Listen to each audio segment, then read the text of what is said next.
आज विधानसभा का तीसरा दिन था। आज जो क्वेश्चन आवर हुआ, मैं फिर ये बात मीडिया के सामने दोहराना चाहूँगा कि सरकार की हालत ये है कि मुद्दों से बचती है, मंत्रियों को जवाब नहीं पता और पब्लिक को गुमराह करने की बात करते हैं। हमारे साथियों के द्वारा पूछा गया पहला question Lahore roadways bus depot के बारे में था। हमारी समय में डिपो मंजूर हो गया, ज़मीन उसके लिए अलॉट हो गई, लेकिन अब सरकार कह रही है कि बिना वित्तीय प्रबंधन के बजट घोषणा कर दी। जब पूछा गया तो वित्तीय प्रबंधन के बिना बजट में बात आ सकती है क्या, मंत्री जी जवाब नहीं दे पाए। दूसरा कह रहे हैं कि इसमें नियमों में रिलैक्सेशन देना पड़ता तब इसको करते हम। तो मैंने पूछा भाई आपने इसमें, चलो आप नहीं दे रहे, लेकिन क्या स्टेट में आपने कहीं रिलैक्सेशन दे रखे हैं?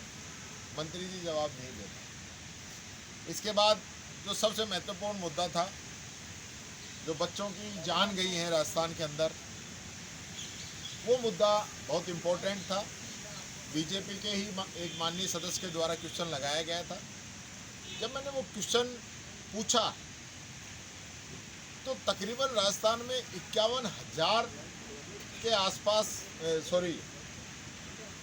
45,000 के आसपास विद्यालयों को इन्होंने सर्वे करवाया और 45,000 विद्यालय में से 41,000 के आसपास जो है विद्यालय असुरक्षित पाए गए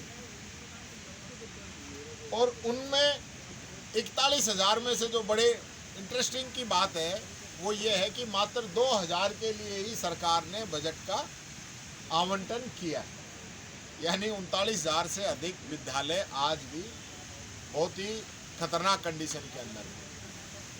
यही नहीं, 3738 जर्जर भवन चिन्हित किए गए। उनमें से 2500 को घोषित किया गया, 2500 के आसपास, और 1250 के आसपास अभी तक चिन्हित करने के बाद में भी ये जर्जर घोषित नहीं कर पाए, जबकि उसमें कोई बजट नहीं लगता।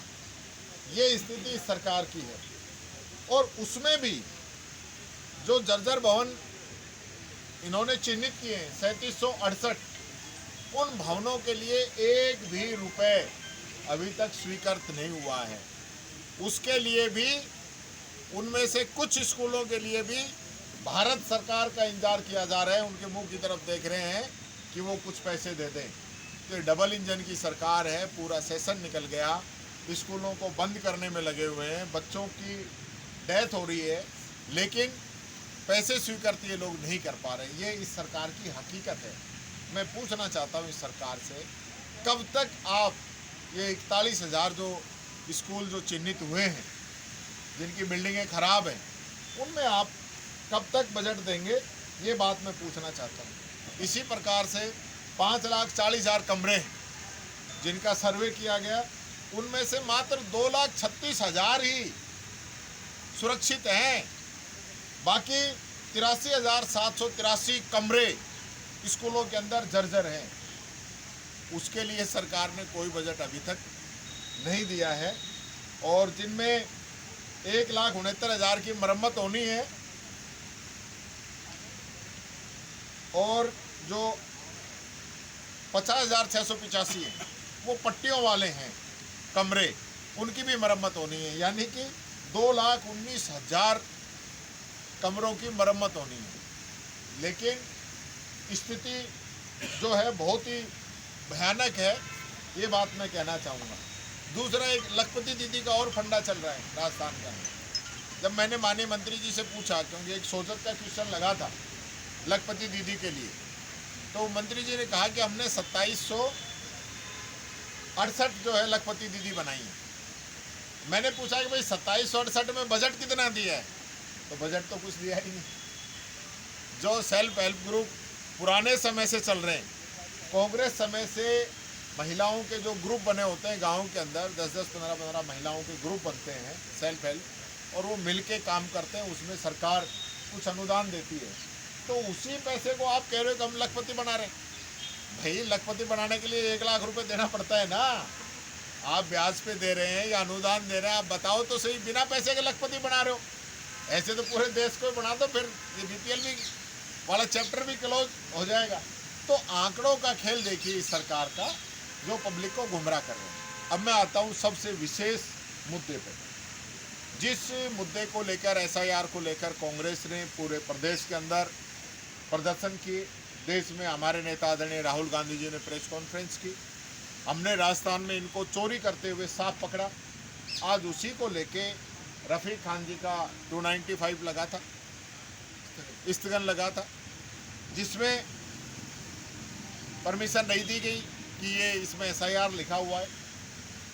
लेकिन जब पर्ची निकली, पर्ची जाकिर हुसैन जी गैसावत जो हमारे विधायक हैं, जिला अध्यक्ष हैं, इनकी पर्ची निकली और पर्ची के अंदर माननीय अध्यक्ष जी के द्वारा ये व्यवस्था दी गई कि एसआईआर का कोई जिक्र नहीं हो, जो प्रक्रिया से आपको दिक्कत हो उसको आप उठा सकते हैं। जब हमने सिर्फ मात्र प्रक्रिया के लिए ही हमने कहा, तो सरकार के संसदीय मंत्री ने उस चीज़ को रोका और नियमों का हवाला देते हुए कि आप इसमें चर्चा नहीं करा सकते, जबकि अध्यक्षीय अनुमति के बाद में इस प्रकार से रोकना टोकना ठीक नहीं है। सबसे पहली बात, आप रोक इसलिए रहे हो कि चोर की डाढ़ी में तिनका है, आपने बेईमानी की है, आपने गड़बड़ की है, आपने संविधान का उल्लंघन किया है।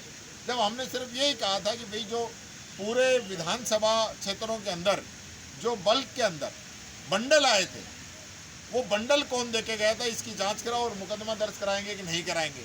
तो इसी को ही रोक दिया गया, सत्ता पक्ष के द्वारा हंगामा किया गया, जिसकी वजह से सदन जो है 1 घंटे के लिए एडजॉर्न किया गया। मैं समझता हूँ सरकार का ये तरीका सही नहीं है। आज सरकार के पास मौका था कि इस पूरे प्रकरण की जांच के आदेश करते, दूध का दूध पानी का पानी होता, कौन ये बंडल देके गया था उनकी जांच की जाती और उन पर मुकदमे दर्ज किए जाते। लेकिन भारतीय जनता पार्टी की इसके अंदर मिली भगत साबित हो रही है, इन लोगों ने चोरी की है, गड़बड़ की है, ये पकड़े गए हैं, इसलिए ये सदन के अंदर चर्चा कराने से बच रहे हैं। मेरे साथ हमारे दोनों ही विधायक जाकिर भाई भी, रफ़ीक जी भी, जिन्होंने इनके लिए स्थगन और पर्ची लगाई थी, दोनों साथ हैं। आप इनको इस बारे में विस्तार से आप पूछ भी सकते हैं कि सरकार का जो काम था वो संविधान के अनुरूप नहीं था, तानाशाही है, लोकतंत्र को कुचलने की साजिश है, ये बात मैं कहना चाहूँगा। आज फिर जो है मेरा माइक बंद करने की कोशिश की गई। जब मैंने पेंशन से जुड़ा हुआ क्वेश्चन पूछा, खुद मंत्री अपने जवाब में गुमराह कर रहे हैं कि हमने नवंबर तक की जो है पेंशन्स के जो है अभी बिल बना के हमने भेज दिए और उनकी पेंशन डल जाएगी। तो आप खुद समझ सकते हैं, उनके कहे के अनुसार नवंबर की पेंशन, दिसंबर की पेंशन और जनवरी में मात्र 1 दिन बचा है, कल का 31 जनवरी की पेंशन, 3-3 महीने की तो खुद ये लोग मान रहे हैं। गरीब लोगों को पेंशन नहीं जा रही, पेंशन जैसे विषय पे भी ये लोग भागते हैं, जवाब नहीं देते। जब मैंने पूछा ओबीसी के अंदर आप ये बताइए कितनी आपको स्कॉलरशिप के एप्लीकेशन लगी और उसमें आपने कितनों को स्कॉलरशिप दी, गुमराह किया गया, जवाब नहीं देने की कोशिश की गई।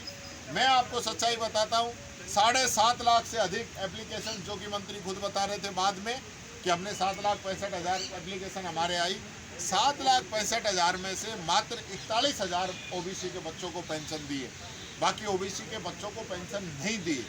तो ओबीसी के बच्चों से ये दुर्व्यवहार क्यों है? उनके बच्चों को पेंशन क्यों नहीं दे रहे हो आप?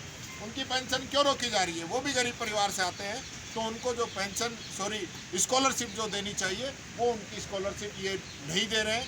ये मैं बात कहना चाहूँगा। पूरा जो है इनका तंत्र, डबल इंजन की सरकार कहने वाले लोग अब गायब हो गए हैं। बजट की, पैसे की, राजस्थान के विकास की लोग बात नहीं कर रहे हैं। धन्यवाद।